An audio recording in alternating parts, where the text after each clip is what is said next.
Estamos em um trimestre onde estamos aprendendo acerca do Evangelho segundo Paulo, na sua carta aos Hebreus. Essa é uma carta muito especial que aborda questões essenciais à nossa fé, à nossa esperança. Já aprendemos temas relacionados à questão da divindade de Cristo, também à sua humanidade, apresentando Cristo como o nosso sacerdote. Tivemos lições que também já apresentaram Jesus como o autor da salvação eterna, sobre o repouso, crescendo em compreensão. Na lição da semana passada já tivemos aí uma introdução à questão dos dois concertos e hoje nós chegamos nesta 8ª lição para falar sobre um daqueles dois concertos que nós já consideramos na lição anterior. Vamos falar sobre o antigo concerto. O verso de Hebreus capítulo 8, 7 fala-nos o seguinte: porque se aquele primeiro concerto fora irrepreensível, nunca se teria buscado lugar para um segundo. E a inspiração ainda nos diz: os termos do antigo concerto eram obedecer e viver, os quais, fazendo-os o homem, viverá por eles.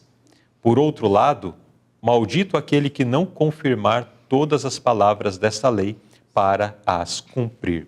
Irmão Romar, então os versos e o título da lição, eles nos apontam aqui para a questão da existência de concertos e especialmente o texto da inspiração e o título nos levam ou nos chamam a atenção para o antigo concerto. Que concerto é esse? Por que também ele é chamado de antigo? Na realidade, irmão Luzilei e também internautas, embora a Bíblia focalize, enfatize o Velho e o Novo Concerto, nós, quando estudamos as verdades da Bíblia, nós encontramos na relação de Deus com o homem, pelo menos 4 concertos. O concerto da graça, estabelecido lá com Adão, né, logo depois do pecado, em Gênesis 3,15. Quando lá o Apocalipse, João fala o cordeiro que foi morto desde quando? A fundação do Desde a fundação do mundo. Lá foi feito o primeiro concerto, chamado Concerto da Graça. Esse concerto, ele foi renovado com Abraão, não é isso? E agora, com o povo de Israel do Egito, depois deles passarem lá todo aquele tempo no Egito, né, vivendo sob milhares de divindades, esquecendo do Deus verdadeiro, então agora a Bíblia dá ênfase para esse concerto, o concerto do Sinai, o concerto em que a lei de Deus foi revelada para Israel, e futuramente o novo concerto, aquele concerto de Jeremias 31, de 31 a 33, e de Hebreus 8, verso 10. Então a Bíblia focaliza o velho e o novo concerto. E hoje nós vamos falar sobre o antigo concerto, esse concerto que foi feito por Deus no Monte Sinai, com o povo de Israel, que ele tirou da terra do Egito, e que ali viveu como escravos, não conhecia nada de graça, nada das verdades de Deus, e Deus agora vivia só sob a ordem e sobre a pressão de obedecer. Então Deus agora se revela dessa forma com Israel, através de relâmpago, através de barulho, e mostrando que a obediência era fundamental, era indispensável na relação dele com o seu povo. Muito bem, então aí já temos uma introdução a esta questão do antigo concerto e dos concertos, que Deus estabeleceu ao longo da história com os seus filhos, com a sua criatura aqui neste mundo. Mas vamos aqui nesse primeiro tópico aprender sobre um concerto monumental. Primeira pergunta: quando e em que lugar o antigo concerto foi estabelecido? Então, logo que Deus tira Israel do Egito, e eles entram ali no deserto de Sinai, a primeira parada, basicamente, deles foi ao pé do Monte Sinai. 3 meses depois que eles haviam saído da terra do Egito. Então, quando? No 3º mês que eles saíram do Egito. E em que lugar?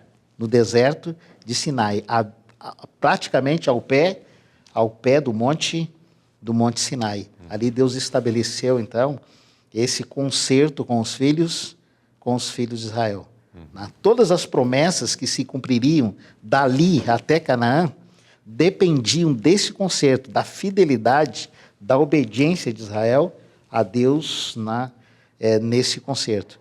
E aí a nota fala aqui, né, que Moisés, nessa ocasião, ele subiu sozinho, né, a encosta íngreme do Monte Sinai, e ali recebeu da parte de Deus, né, a instrução a respeito desse concerto.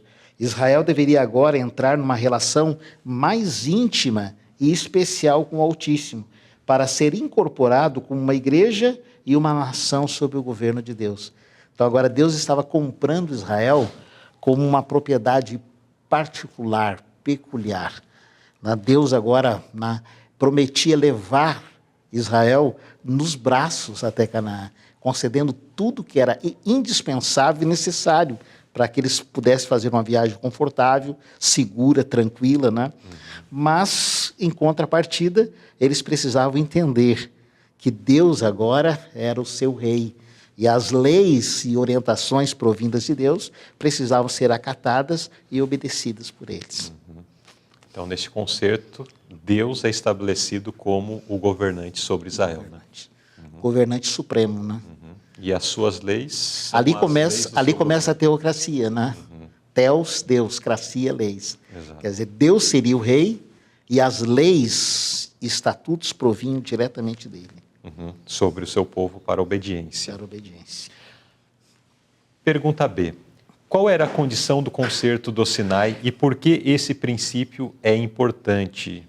E como o povo respondeu diante do desafio que lhes foi apresentado do concerto? Então, internautas e Luzirley, qual era a condição do concerto do Sinai? A condição era obediência. A obediência, não é isso? Quer dizer, todas as promessas de Deus, elas são dadas sob condição de obedecer, não é isso? E por que esse princípio é importante? Porque Deus não pode conceder as suas bênçãos àqueles que não cumprem as condições pré-estipuladas. Nós vemos isso desde o início lá, né? Na oferta de Caim e Abel, não é isso? Caim podia professar o que quisesse, mas quando não revelou na prática a obediência a Deus, ele e o sacrifício foram rejeitados, né? E aquele que entendeu que a obediência era importante, como no caso de Abel, ele e o sacrifício foram aceitos. Então sempre é assim, né? Deus revela a sua vontade, até Deus não revelar a sua vontade, ele aceita o melhor de cada ser humano ou de uma nação. Mas a partir do momento que ele revela a sua vontade, então agora o ser humano, ou a nação, ou o povo, ou a igreja, precisa cumprir, né? E como o povo respondeu? Então a condição, né, era a obediência. Esse princípio era fundamental. Agora, como o povo respondeu? Eles disseram, logo depois que ouviram, né, a condição, eles disseram, tudo que o Senhor falou, faremos e obedeceremos. Né? Quer dizer, assim, na euforia, né, de ouvir e saber que a obediência era a condição para receber inúmeras bênçãos, eles espontaneamente, então, deram a resposta, não, fique tranquilo. Tudo que o Senhor revelou, tudo que Ele falou, nós faremos. E aqui a nota, uma partezinha da nota que eu quero destacar, duas partes. A primeira, no primeiro tópico, no primeiro parágrafo, irmão Luzirley e internautas, a obediência era a única condição sob o qual o antigo Israel deveria receber o cumprimento das promessas que o tornaram o povo altamente favorecido por Deus. Então a obediência era a única condição. Israel seria a propriedade particular, mas a condição era a obediência. Deus faria com que todas as promessas se cumprissem com eles, desde que eles obedecessem. Deste modo, a obediência a essa lei trará tão grandes bênçãos a indivíduos e nações quando? Hoje. Quanto teria trazido aos hebreus no passado. Então, a base do concerto, tanto do velho quanto do novo concerto, é a mesma. É a obediência. É a obediência. A lei de Deus é a base. E nós vamos ver que lá foi escrito em pedras, mas hoje é escrito nas tábuas do quê? Do nosso coração. Do coração. E o ser humano que recusar a obediência, ele não pode reivindicar também o quê? não pode reivindicar também as promessas. E a última parte do próximo parágrafo diz assim: assim entraram num solene pacto com Deus, comprometendo-se a aceitá-lo como seu governador. Volta a teocracia aqui de novo. Né? E a partir daí se tornariam, em sentido especial, súditos sob sua autoridade. Então, a partir do momento que Israel cumprisse sua parte naquele concerto, Deus também cumpriria a sua. Israel seria o seu povo exclusivo. E Deus seria o rei daquele povo. Seria o Deus daquele povo. E quem ousasse tocar naquele povo, tocaria na menina de seus olhos. Interessante, né? Sim. Diz que Deus levaria eles sob as asas até a terra prometida. Então, o concerto envolvia muitos aspectos, a sua base era a obediência, mas, por outro lado, a condição que esse povo, que estava estabelecendo o concerto com Deus,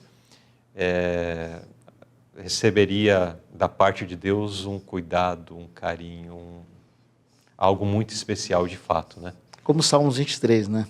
Nada me faltará. Nada. O Senhor é o amparo, o Senhor realmente é o cuidador de todos. Então, nesse primeiro tópico, aprendemos sobre esse concerto monumental, o antigo concerto que Deus procurou estabelecer com seu povo recém-saído da terra do Egito. E houve uma resposta pronta, né, em atender ao convite para aceitar este concerto.